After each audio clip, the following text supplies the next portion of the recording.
Welcome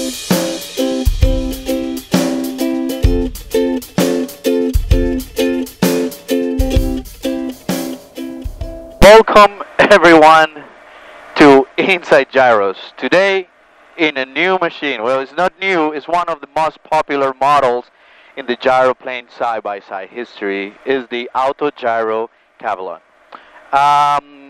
Because the idea of these videos is to talk about all the gyros in general, and the safety and procedures and everything that I know, that I learned in the last almost 11 years flying gyroplanes in the professional way.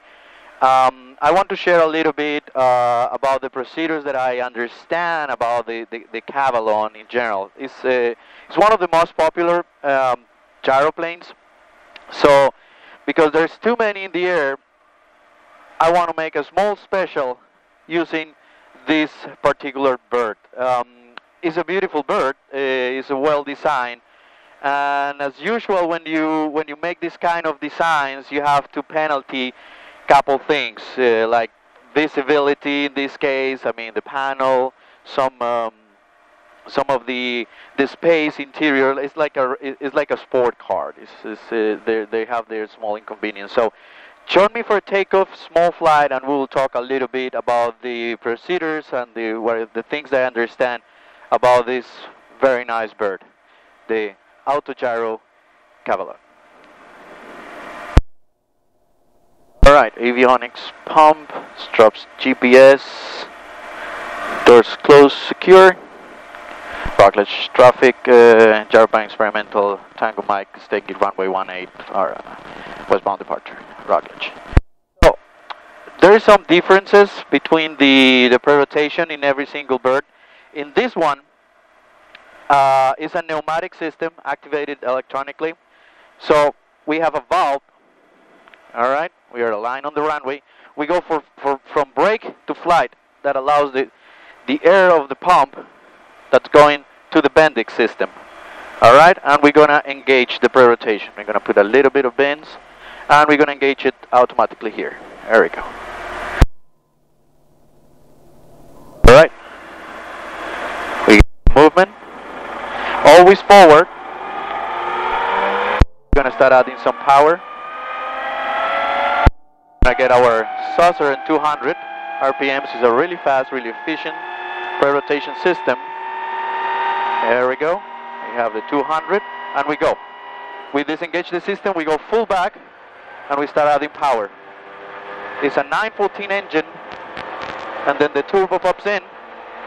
You just keep it in balance. There we go. We are in the air. The aerodynamics in this bird helps a lot on taking the speed pretty fast. And it gives you a really nice forward speed. Alright. We just clear our 200 feet. We go for the right one. And with 300, we make the first reduction. Remember the 915 engine. There we go. It works with an actuator, with an automatic actuator, a computer. So as soon as you reduce the power, you remove the turbo. There we go. We're gonna put some trim. There's a very nice trim system on this machine. It's almost 4-axis trim, but still there is a lot of feedback on the control in general. I believe it's due to. Let me just hold it like this. I believe it's because the mast and the rotor head is attached to the cabin. It's not a whole mast. So it's dampers attached to the cabin.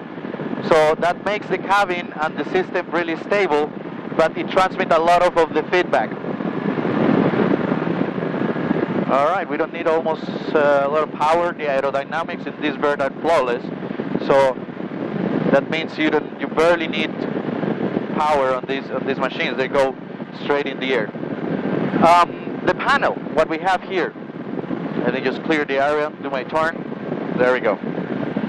What we have here is a very nice panel with a lot of information from oil pressure, temperatures, the standard things in every single spot, plus the electrical system, plus the navigation, with a nice angle, so the pilot sitting on the right side we'll see all the instruments. It's really nice, really convenient. It reminds me of the BMWs.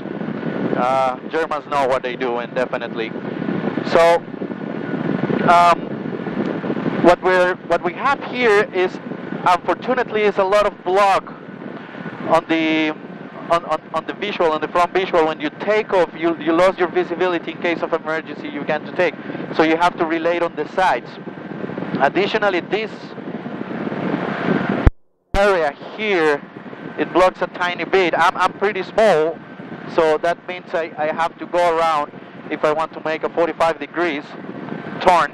And it's fine, don't get me wrong, it's fine. You just need to learn to move your body and to repeat your gestures and then understand your gestures around the machine, you know what I'm saying? It's just trying to trim it. There we go. There's still a lot of feedback on the rotor. Alright, we're approaching to the playground, so we will do some small maneuvers. There is no many difference. Gyroplanes are like colors, I always said. It depends what you like. In general, if you want a gyroplane that it looks good, this is kind of the machine. If you want a gyroplane that have more performance and more maneuverability, you can go for the AG915 or the Tercels. If you are more like a motorbike guy with the adventure, open size, you can go to the tandem open cockpits like the Rangers, for example, like the ARs. That they are fantastic and pretty fast machine, American made.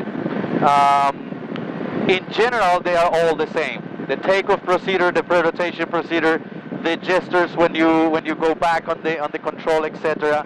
They're almost the same. They are almost the same. It's just the CG and the configuration of the aircraft where the CG is when you have to balance the nose. In the Tercels or the AG915s, the CG is in the middle. As soon as you put power, you need to balance way more the nose. In this one, the CG is way more forward, so there is pretty strong in the front. So let's do some maneuvers, and we will understand that first of all, in safety in this aircraft, you have to move your head a lot, because the design blocks some of the visibility to go around. So you should move your head and check your perimeter. Check your perimeter all the time. All right. It's a very stable machine. The X shape of the machine, it makes it really stable. There is the feedback on the rotor. I'm pretty sure that a lot of people will start commenting and start making some comments on this video. I would love to. I've been flying auto gyro for many years. I flew MTO. I started my career in an MTO 11 years ago in Colombia, actually doing professional stuff, testing, and they have the reputation. There's a lot of these birds flying around, so it's fine. It's a decent machine. It have some ups and they have some downs. Again, it's like a list of things, and there is no gyro with all the box ticket. That doesn't exist. So it's exactly what, it depends what you want. Additionally, they make it a little bit difficult to work on it with all the colleagues, that actually to get this kind of aerodynamics and the speeds and the performance with this small engine, you have to penalty some things, and it's fine. It's like Porsche do it, or it's like Mercedes do it, or I don't know, Alpina, whatever. So in the maneuvers of this aircraft, it's exactly the same. It's exactly the same like any other gyroplanes. High rate descents. We lowered the speed in this one. The nose became a little bit more heavier because the CG, as I told you, it comes higher. Always be careful with your RPMs. Always be careful with your rotor RPMs when you do high rate descents and you are light, because immediately the RPMs on the rotor will drop in any single gyroplane. You fly by gravity. The mass of the aircraft is pulling the rotor down. Alright? So we are just 50 knots. There we go. Just making a small high rate descent here. Just removing ourselves, and keep it at 320 RPMs. So in case of emergency, if you lose the engine or if something happened, we cannot relate on the forward. If we do push over, remember, in a gyroplane you don't do pushovers. You can drop the nose You can drop the nose, left pedal when you cut the engine and you let it down. This bird gets a lot of speed pretty fast. A lot of speed pretty fast. So you need to be careful if you're gonna aim for something in the front, for some landing in the front. You need to be careful because you will balloon if you're gonna do. So I always explain to my students that the speed is the nose. So if I want to remove some speed, I just put the nose up. There we go. Let's put some power again and have some fun with this machine. So I recommend, this is my personal recommendation. Again, I'm pretty sure that a lot of people will start making comments because they have way more experience on these birds. I would love to see the comments and what you guys can explain to me and teach me a little bit more about this bird. I recommend to have your clear areas to the right or to the left. All right. So if something happened, if you lost your engine, you can immediately turn, find a nice field. There we go. Just keep your ball in the center or your stream in the center, and let the bird down. All right. So it's easy to go to the left or to the right because you're low. So immediately you got a clear view if you want to do some maneuvers, and you can just go and push it a little bit. That's a nice one. Lower flight and lower altitudes, again, is the same principle like all the principles in the gyroplane. It's a constant trimming because it's pneumatic, so it lost a little bit because of the vibration and everything that's happening up there. It lost a little bit of the pressure on the pump, so you have to be constantly doing some arrangements. I would love to have some feedback about what else we can do with this, with the rotor. So anyway, it's a nice performance machine. So remember, the sides is very important on this machine. The losing if you climb, if you make steep climb, you can in this machine. Don't even push. There we go. You have 60 and we start climbing. But I'm losing completely the forward. I'm really small, maybe somewhat taller than me. It will get better visibility here, but still, I'm missing my nose windows right now. The Rotor Rpm, they're pretty stable. Depends on the weight. As heavy as you are, as faster they go. If you're flying altitudes like Utah, like the Rockies, Wyoming, somewhere higher, you will get way more higher RPMs because of the density of the air. The air is more thin, so you will get higher RPM. So be careful when you do steep turns or high-speed maneuvers. The maneuvering speed on a gyroplane is based not on the structure of the gyro, because there's no moving parts. They will not start. We don't have the wings, start like flapping. We don't have. It's about the tail and the rotor. As fast as you go, or as heavy as you are, you will get more and more RPMs. Again, if you're lower and you're high and you're lighter, the RPMs. If you're flying, let's put it this way: if you're flying light and your RPMs are close to 300, you have to be careful. That's because they require ballast. This aircraft is 165 pounds.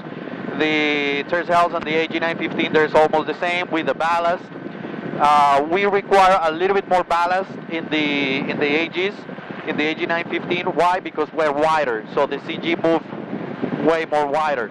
It's not a big deal anyway. Although here, even with a 60-pound ballast, I have to, put the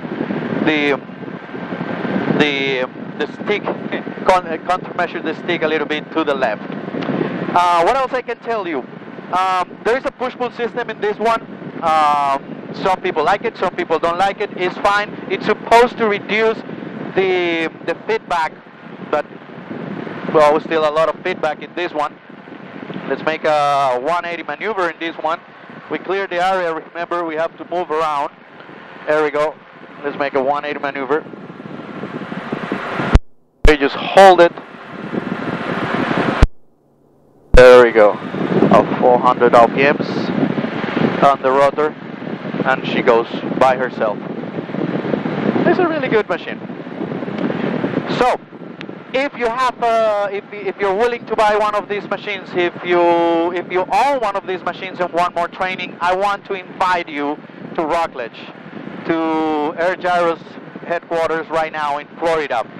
Come and train. We have this machine available for train as well. We have Rangers, we have Blades Over Me in the south with the tandem machines. We want to cover as much information about gyroplanes we can give to the people. This is what we want. This is the idea of this Florida Gyro Alliance that we have right now. I want to invite you, get your comments, go to our website, www.bladesoverme.com, www.airgyro.com. You will get all the information about the Alliance. You can come for the package, for the 10 days package, and you will be able to fly this machine. You will be able to fly the Tercels, the AG915 really soon, that is on the way, ELAs, the Blazer that is also coming. Fantastic machines. We're trying to get the top-notch, the best machines around, so you can come and learn about gyroplanes. We try to make the VIP the real professional gyroplane training. So thanks for watching again. I'm really sure there's going to be a lot of comments about this video. Maybe I'm clumsy, maybe I'm doing something wrong. I'm not a proficient in this machine, but I'm pretty sure there's people with way more experience than me. So give us your opinions. Thank you for watching. Subscribe in our channel, get in Facebook, support your PRA community, get in the forums, do comment, and remember, fly safe. This is not an instructional video. Don't do this at home. Thanks for watching. Bye-bye. See you in Rockledge. Come and train. Learn about gyroplanes. Bye.